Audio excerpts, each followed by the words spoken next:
All right, what we are going to talk about shooting a release aid correctly and avoiding that elephant in the room that we call target panic.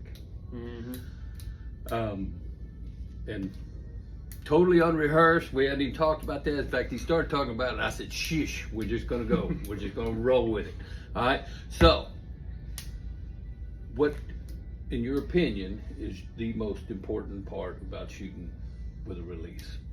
With a release, it's a huge subject, huge concept and everything, but a lot of people struggle with target panic, and I'm pretty sure everybody who's been shooting a bow long enough has struggled with it before, and it's pretty much knowing when the bow's going to go off, knowing whenever your release is going to fire, and trying to get it right in the middle, and right when it hits the middle, just punching it. And what that causes is, if you know when it's going to go off, then you're fast enough to mess it up.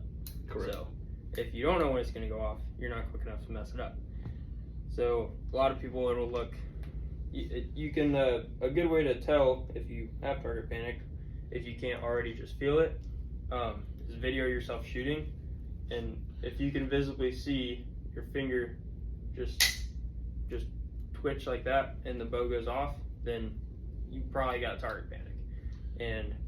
And that's actually, that is the infant stages of target panic. Mm-hmm. Because I've had a bad case of it before, and it gets to where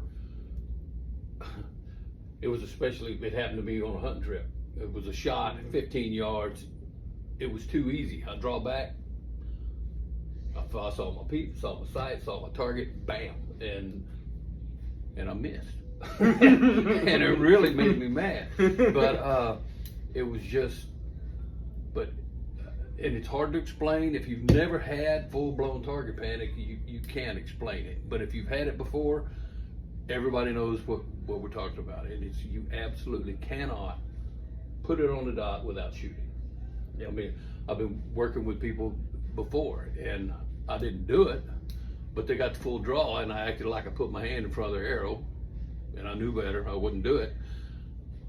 But I put my hand up there, and they're above it, but they don't know that. And I said, draw back, aim at that dot, and do not shoot. And they would have shot through my hand. You cannot stop it once it gets to a bad state. If you're at that stage, or hopefully a much lighter case of it than that, what would you tell them to do? I would tell them to find somebody that has struggled with it and knows how to get over it. And pretending, like Toby. Well, pretending right now they are asking you, what would you tell them to do?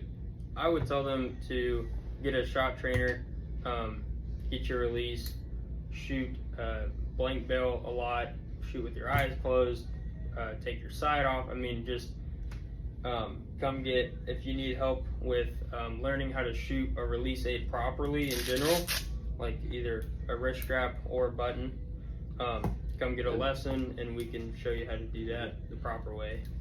And you picked the perfect demo of the Ripple-matic. I mean, if you're shooting a $25, $30 wrist strap release, you're going to feel that trigger moving as you're squeezing it, right? Mm-hmm. And that'll put anybody in the funny farm. If you pull back and you're aiming, and as you're squeezing, you feel that release kind of going clunk, clunk, clunk, clunk. You're gonna get jumpy with it. Get you a good release, like Wyatt said, blank bailing and all that. And I've seen a lot of people blank bailing, and they're not getting anything out of it because they're taking an arrow, drawing back, aiming, closing their eyes, and just going boom. Mm-hmm. If you're not visualizing your peep sight, your sight, your pin sitting right on your target, and then slowly you're picturing it. Perfect shot, squeeze, boom. Because I don't know how they prove it, but I've always heard, and I'm sure you've heard it, your brain does not know when you're pretending and when you're not. Yeah. And if you're visualizing that, working through that shot, it'll get better. And then once you get that down where you feel like you had it, put you a big, huge target up there. And aim at that big, huge target and get to where you can aim in the middle of that big, huge target and squeeze it off. Yep. And then just start fine tuning.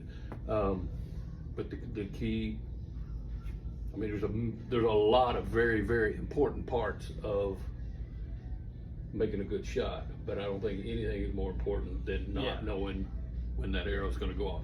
There are guys that can shoot really good, come in shooting. Very few and far. Very few. Those are special people, and they're even more special if they can do it their whole career without that monkey jumping on their back and dumping one in a crucial time. Yeah. And it's happened. Oh yeah. I've seen it for sure. High pressure tournaments, shoot-offs, all and that. What Wyatt alluded to a second ago is, when you know when it's going off, and you go, okay, I'm gonna shoot now. That shot's not over when that release goes off. You've still got a lot of time that arrow is on the string. You can still influence it or affect it. Yep. And that split second is a lot of time when it comes to that. And crucial. But again, if you don't know when it's going to go off, it's going to go boom. Your brain's going to, hey, it went off, and now the arrow's clear, and you're done.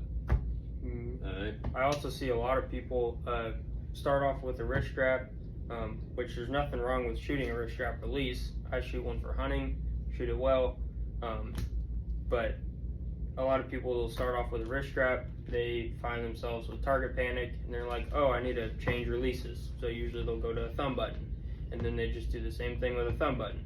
So if you're having this issue and you're wanting to fix it, then going to another release isn't gonna solve. It's just putting a band-aid over something. It's not gonna fix anything. So you get lessons, and we can help you learn how to shoot it properly. Yeah. And show them how. Hold your hand up there close. Show them exactly how you would shoot that button. So on this button, it's the ultra view button. Basically, this right here, you push that in, it cocks it, and then it's locked, and you hook it on the D loop, and then you want to have a little bit of give in your hand here. You don't want to be completely flat, because if you're completely flat, then you have to just use your thumb to make it go off. If you have a little bit of give here, then you can put your thumb on the button, let your palm stretch just like that, and it'll pull your thumb against the button, and it'll go off. So just like that. And which is pretty much exactly the same way you're going to shoot a hinge. Yeah. All right. Personally, I shoot a hinge. I shoot an old dinosaur hinge, but I like it. But this one is exactly the same thing. But if you switch from a Rip-O-Matic to a button or a hinge, make yourself a promise before you shoot that first arrow that I am never going to punch one. And just don't do it. It sounds simple, but once you do it once, you get away with it. You're like, oh, that was pretty cool. Yeah. And then you do it again, and then that monkey's back. All right. So that's what I did. I mean,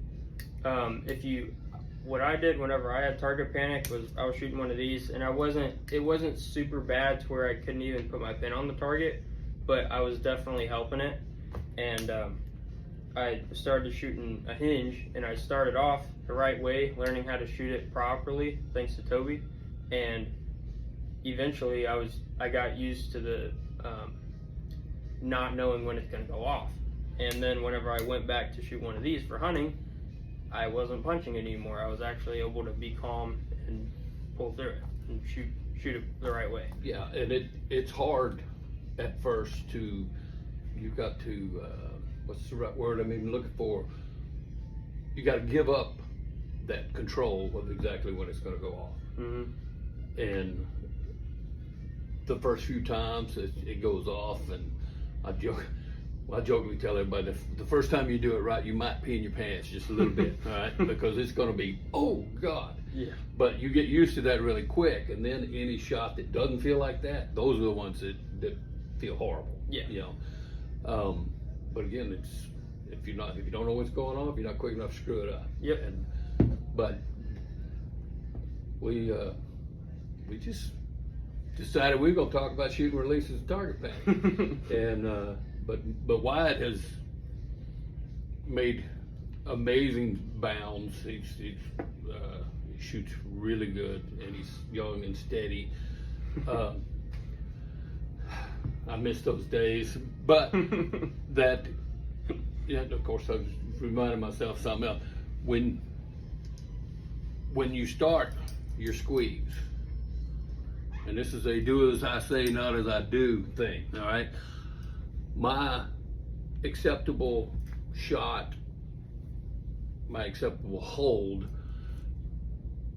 is still like it was in my 20s and 30s, and unfortunately I am not capable right now so far of holding that steady anymore. So I've got in the habit of coming in, settle, and start my squeeze, and if I drift off the dot or if I have a little bobble or whatever, I stop. Once you start that squeeze, just keep it on there, keep it as close as you can get, and just keep going. Because if you start, stop, especially as you get older and you're moving around more, you're gonna hold way too long, and after you hold too long, that shot's not gonna be good. Yeah. And, yes, stare at the middle and trust your float. shake it at the middle. Shake at the middle. Yeah. He brought me all kinds of little. They hope that's not a secret Hornet saying. Okay, good. 'Cause he shares some of those, but I've sworn to secrecy. Dang it! There was something else I thought of while I was doing it. We can cut this part out. Shake it to the middle. No, here, aim. Crap. Do something good.